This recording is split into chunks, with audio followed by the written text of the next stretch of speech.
Good morning all of you. आप सभी का बीएससी फर्स्ट ईयर की केमिस्ट्री क्लास में स्वागत है। पिछले लेक्चर्स में अपन ने फाइनेंस की नियम के अनुप्रयोग पढ़े थे, एप्लीकेशंस ऑफ फाइनेंस रूल, जिसके अपन ने 6 एप्लीकेशंस पढ़ ली थी। अब 7वीं एप्लीकेशन है इसकी जल में विलेयता, सॉल्युबिलिटी इन वाटर, कि आयनिक प्रकृति के यौगिक जल में आसानी से विलय होते हैं क्योंकि दोनों ध्रुवीय प्रकृति के होते हैं, जबकि सहसंयोजक यौगिक कार्बनिक विलयकों में विलय होते हैं। ये अपन पहले पता है कि जो आयनिक नेचर के जो कंपाउंड हैं वो वाटर के अंदर इजीली सॉल्युबल हो जाते हैं क्योंकि इनके अंदर क्या होता है, ध्रुवीय नेचर होती हैं, पोलरिटी नेचर होते हैं के कारण। जबकि जो कोऑर्डिनेशन कंपाउंड है जो ठीक है वो किसके अंदर, कार्बनिक सॉल्वेंट्स के अंदर CH2 CCl4 के अंदर इजीली डिजोल्व हो जाते हैं। यदि यौगिक में ध्रुवण बढ़ता है तो सहसंयोजक गुण में वृद्धि होती है, अतः ध्रुवीय विलायक, फॉर एग्जाम्पल जल ले लेते हैं, यहाँ पर ध्रुवीय विलायक में विलेयता कम और अध्रुवीय विलायकों में विलेयता बढ़ती जाती है। ठीक है। और यदि किसी भी यौगिक कंपाउंड की अगर अपन बात करें उसके अंदर जो ध्रुवणता, ध्रुवीय प्रकृति अगर बढ़ रही है तो उसका ध्रुवीय प्रकृति बढ़ने से क्या होगा, सहसंयोजक गुणों में वृद्धि होती है। और सहसंयोजक गुणों में वृद्धि होगी तो ध्रुवीय विलायकों के अंदर तो उसकी जो विलेयता है वो घटती जाती है, जबकि अध्रुवीय विलायकों के अंदर उसकी जो विलेयता है वो बढ़ती जाती है। जैसे S-2 सल्फाइड आयन O-2 की अपेक्षा धातु आयनों से ज़्यादा ध्रुवित होता है, अतः उस यौगिक में O-2 की अपेक्षाकृत अधिक सहसंयोजक गुण आ जाते हैं। यही कारण है कि धात्विक सल्फाइड धात्विक ऑक्साइड की अपेक्षा जल में कम घुलनशील होते हैं। ठीक है, मतलब जैसे जैसे S-2 आयन के O-2 की अपेक्षा धातु आयन से ज़्यादा ध्रुवित होता है। ठीक है, तो उस यौगिक में क्या होगा, O-2 की अपेक्षा कर ज़्यादा सहसंयोजक गुण होंगे क्योंकि ध्रुवीय ज़्यादा है S-2। तो इसी वजह से जो धात्विक सल्फाइड है वो धात्विक ऑक्साइड की अपेक्षा जल में कम घुलनशील होते हैं। उसी प्रकार Li+ में ध्रुवण शक्ति अधिक होती है, अतः इसके यौगिक में सहसंयोजक गुण आने से जल में विलेयता घटती है। नेक्स्ट टॉपिक है यौगिक के रंग, यौगिकों के रंग, कलर ऑफ कंपाउंड की बात करें कि धात्विक आयन सदैव रंगहीन होते हैं, कलरलेस होते हैं, जबकि उसके यौगिक सल्फाइड रंगीन होते हैं क्योंकि इनमें सहसंयोजक गुण होते हैं। कि अगर अपन किसी भी मेटेलिक आयंस की बात करें तो उनके जो मेटेलिक आयन होते हैं वो कलरलेस होते हैं, लेकिन अगर उनके कंपाउंड की बात करें, फॉर एग्जांपल है सल्फाइड, सल्फाइड कैसे होते हैं, कलर्ड होते हैं क्योंकि उनके अंदर कैसे सहसंयोजक गुण होते हैं। एग्जाम्पल की बात करें अपन, जैसे AgF है वो रंगहीन है, लेकिन और AgCl है जो रंग सफ़ेद है, AgBr है वो क्या है, हल्के पीले रंग का, और AgI वो गहरे पीले रंग का। मतलब जैसे जैसे सहसंयोजक गुणों के अंदर वृद्धि हो रही है तो उनके कलर भी चेंज होते हैं और कलर की जो तीव्रता है वो भी बढ़ती जाती है। नेक्स्ट हमारा टॉपिक है त्रिज्या अनुपात प्रभाव तथा उप सहसंयोजन संख्या। ठीक है, रेडियस रेडियस रेशियो इफेक्ट और कोऑर्डिनेशन नंबर। ठीक है, किसी आयनिक यौगिक में धनायन की त्रिज्या तथा ऋणायन की त्रिज्या का अनुपात क्या कहलाता है, त्रिज्या अनुपात। त्रिज्या अनुपात को कैपिटल R और स्मॉल r से अपन दर्शाते हैं। और अगर अपन त्रिज्या अनुपात का सूत्र देखें तो क्या होगा, त्रिज्या अनुपात RR बराबर धनायन की त्रिज्या R प्लस और अपॉन ऋणायन की त्रिज्या R माइनस। त्रिज्या अनुपात का मान हमेशा 1 या 1 से कम होता है क्योंकि ऋणायन का आकार हमेशा क्या होता है, धनायन से क्या होता है, बड़ा होता है। तो जो रेडियस रेशियो है वो हमेशा 1 या 1 से कम होता है। किस वजह से, क्योंकि जो नेगेटिव आयंस का जो शेप है वो पॉजिटिव से क्या होता है, ऑलवेज बड़ा होता है। एक आयनिक यौगिक में कोई भी आयन अपने चारों ओर से निश्चित संख्या में विपरीत आवेशित आयनों से घिरा रहता है। ठीक है, अतः कोई भी आयन जितने विपरीत आवेशित आयनों से घिरा रहता है उससे उसके क्या कहते हैं, समन्वय संख्या कहते हैं। आयनिक यौगिकों में आयनों का समायोजन समन्वय संख्या पर निर्भर करता है। ठीक है, भिन्न भिन्न आयनिक यौगिकों में त्रिज्या अनुपात का मान भी भिन्न भिन्न होने से समन्वय संख्या का मान भिन्न भिन्न होता है, अतः ज्यामिति भी भिन्न भिन्न होगी।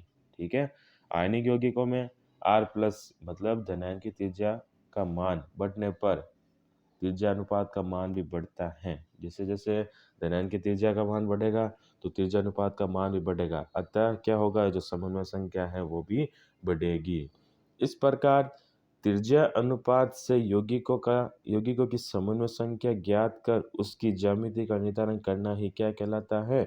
त्रिज्या अनुपात प्रभाव। मतलब त्रिज्या अनुपात से यौगिकों की समन्वय संख्या ज्ञात करके उसकी जो ज्योमेट्री का निर्धारण करते हैं, उसकी शेप का जो निर्धारण करता है, यही क्या कहलाता है? त्रिज्या अनुपात प्रभाव, रेडियस रेशियो इफेक्ट। ठीक है। अब किसी आयनिक यौगिक की त्रिज्या अनुपात, समन्वय संख्या तथा उसकी ज्यामिति में क्या क्या संबंध होता है देखते हैं। कि कोऑर्डिनेशन नंबर अगर 2 है तो उसकी त्रिज्या अनुपात कितनी होगी? इसमें क्या क्या आर आर। ठीक है। ज्यामिति क्या होगी? और इसका एग्जाम्पल देखते हैं कि कौन से एग्जाम्पल है जो इस तरह की प्रॉपर्टी रखते हैं। पहला देखते हैं कि अगर कोऑर्डिनेशन नंबर 2 है तो आर क्या होगा उसका? 0 से लेके पॉइंट पर 155 तक। ज्यामिति क्या है इसकी? रेखीय है। और उदाहरण के लिए अपन देखें तो HF2। कोऑर्डिनेशन नंबर 3 है। ठीक है। आर आर की बात करें तो क्या होगा? पॉइंट 155 से लेके पॉइंट 225 तक। ज्यामिति क्या होगी इसकी? समतल त्रिकोणीय। ठीक है। ट्राइगोनल शेप में होगा ये। और उसका एग्जाम्पल है B2 और 3।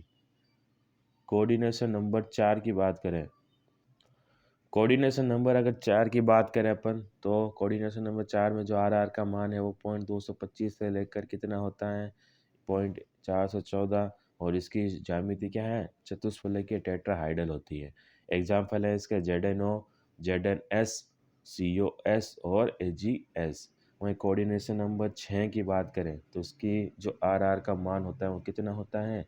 पॉइंट 414 से लेके पॉइंट 732। और इसकी ज्यामिति होती है अष्टफलकीय होती है, ऑक्ट्राहाइड्रल होती है। और इस तरह के जो ज्योमेट्री रखने वाले कौन कौन से कंपाउंड होंगे? NaCl, KCl, KBr, TiO2 और PbO2। वहीं कोऑर्डिनेशन नंबर अगर अपन 8 की बात करें तो इसके आर आर का मान कितना होता है? पॉइंट 732 से लेकर 1 तक। इसकी स्ट्रक्चर कैसी होगी? BCC टाइप की। ठीक है। और उदाहरण है इसके CaCl2, CaF2 और CsCl। ठीक है। तो आर आर का मान कितना है? 1 से कम है या फिर 1 है। ठीक है। सारणी से स्पष्ट है कि जैसे जैसे समन्वय संख्या का मान बढ़ता है तो त्रिज्या अनुपात आर आर का मान भी बढ़ रहा है। मतलब जैसे जैसे कोऑर्डिनेशन नंबर बढ़ रहे हैं, ठीक है, तो वैसे वैसे आर आर का मान भी बढ़ रहा है। अतः एक अंत में कितना हो जाता है? 1 हो जाता है। इससे ये निष्कर्ष निकलता है कि किसी भी आयनिक यौगिक में एक आयन अधिकतम विपरीत आवेशित आयनों से घिरा रहता है, जिसे समन्वय संख्या कहते हैं। यह उस यौगिक की क्या है? चरम सीमा होती है। ठीक है। मतलब कोई भी अगर अपन आयनिक कंपाउंड की बात करें तो एक आयनिक कंपाउंड के अंदर कोई भी जो एक आयन होगा वो अधिकतम जितने विपरीत आवेशित आयनों से घिरा रहता है, ठीक है, उससे उसका क्या कहते हैं? समन्वय संख्या कहते हैं या कोऑर्डिनेशन नंबर कहते हैं। और ये उस यौगिक की क्या होती है? लास्ट स्टेज होती है। मतलब उससे ज़्यादा वह विपरीत आवेशित आयनों से घिरा नहीं रह सकता। अतः धनायन या ऋणायन में से किसी एक भी आयन की संख्या में परिवर्तन कर दिया जाए तो यौगिक की क्या समन्वय संख्या में परिवर्तन आ जाता है और उसकी ज्यामिति भी बदल जाती है। वैसे अगर अपन किसी भी आयनिक यौगिक के अंदर एक भी नेगेटिव या पॉजिटिव आयन को चेंज कर दें, ठीक है, तो उसकी समन्वय संख्या कोऑर्डिनेशन नंबर में भी चेंज आएगा। कोऑर्डिनेशन नंबर में अगर चेंजेस होंगे तो क्या है? ज्योमेट्री भी उसकी चेंज हो जाएगी।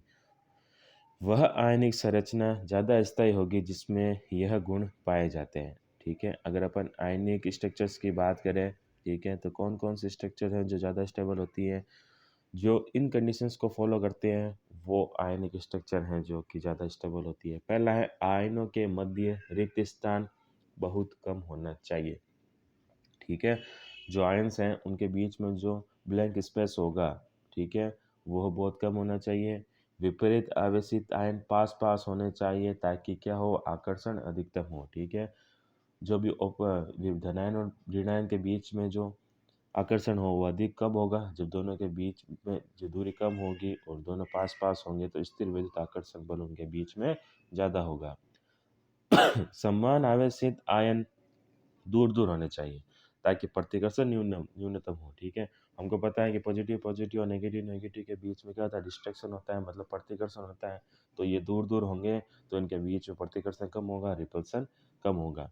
इसको हम निम्न उदाहरण द्वारा समझ सकते हैं कि समन्वय संख्या 3 है, कोऑर्डिनेशन नंबर 3 है, तो उनके उनके सम उसकी ज्यामिति कैसी होगी? समतल त्रिकोणीय यौगिक बनेगा। यदि ऋणायन के आकार को स्थिर रखते हुए धनायन के आकार को बढ़ा दिया जाए, ऋणायन के आकार को तो फिक्स रख रहे हैं और अगर धनायन के आकार को बढ़ा दे तो 3 संरचनाएं बनती हैं। कौन-कौन सी हैं 3 संरचना देखिए? ये पहली तो है अस्थायी, ठीक है? मतलब इनके अंदर क्या होगा, जो ऋणायन है वो बहुत ही ज़्यादा पास आ गए, ठीक है? जिससे कि इनके बीच में क्या होगा, रिपल्सन अर्थात प्रतिकर्षण का मान बहुत ही ज़्यादा बढ़ जाता है। दूसरी है सीमांत। सीमांत का मतलब जो बाउंड्री है 2 आयन्स की वो बिल्कुल ही टच हो रही है, मतलब ठीक है, टचिंग पॉइंट के ऊपर ये स्ट्रक्चर बनती है। तीसरा है स्थायी। स्थायी के अंदर देखिए जो पॉजिटिव आयन से जो नेगेटिव आयन है वो समान दूरी पर स्थित है अर्थात दूर-दूर स्थित है। दूर-दूर होने के कारण इनके बीच में जो प्रतिकर्षण है, जो रिपल्सन है, उसका मान बहुत ही कम होता है। अब देखते हैं कि चित्र फर्स्ट में ऋणायन पास-पास है अतः प्रतिकर्षण अधिक है तथा धनायन व ऋणायन दूर-दूर है अतः आकर्षण कम होता है, इसलिए संरचना अस्थायी है। डायग्राम 3 की बात करें कि ऋणायन दूर-दूर है अतः प्रतिकर्षण न्यूनतम है तथा धनायन व ऋणायन पास-पास है अतः आकर्षण अधिक होता है, इसलिए यह अवस्था सर्वाधिक स्थायी होगी। और अगर अपन सेकंड सीमांत की बात करें बाउंड्री लाइन वालों की, ठीक है, तो डायग्राम सेकंड में विपरीत आवेशित आयन पास-पास होने से आकर्षण हो अधिकतम होगा, साथ ही समान आवेश पास-पास होने से प्रतिकर्षण भी अधिक होगा, अतः एक दोनों प्रभाव एक दूसरे के प्रभाव को क्या कर देते हैं, कम कर देते हैं। ये स्थायी रहने की चरम सीमा है, जिसे अपन क्या कहते हैं, सीमांत अवस्था। और जो कैपिटल आर स्मॉल आर मतलब त्रिज्या अनुपात का हमेशा सीमांत अवस्था में ही ज्ञात किया जाता है, क्योंकि इस समय ना तो पॉजिटिव आयन और नेगेटिव आयन ज़्यादा समान दूरी पर या फिर ज़्यादा दूर होते हैं और ना ही समान आयन समान आवेश हैं जो कि ज़्यादा दूरी पर या ज़्यादा निकट होते हैं, मतलब सीमांत अवस्था में होते हैं। दूसरा एग्जाम्पल देखते हैं अपन समन्वय संख्या 6 वाले, कोऑर्डिनेशन नंबर 6 वाले, कि इनकी आकृति कैसी होती है, ऑक्टाहाइड्रल होती है। इसमें 6 ऋणायन अष्टफलक के कोणों में तथा एक धनायन अष्टफलक के केंद्र पर होता है जो ऋणायनों को स्पष्ट करता है। सुविधा की दृष्टि से हम एक धनायन के चारों ओर 4 ऋणायन बनाते हैं जो एक ही तल में होते हैं।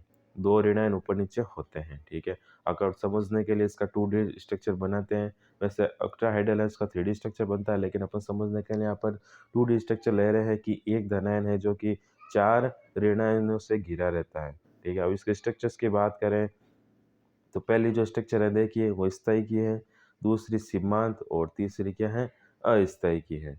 नेक्स्ट है त्रिज्या आयनिक यौगिक की संरचना तथा त्रिज्या अनुपात, ठीक है। नेक्स्ट टॉपिक के अंदर अपन इसको कंटिन्यू करेंगे।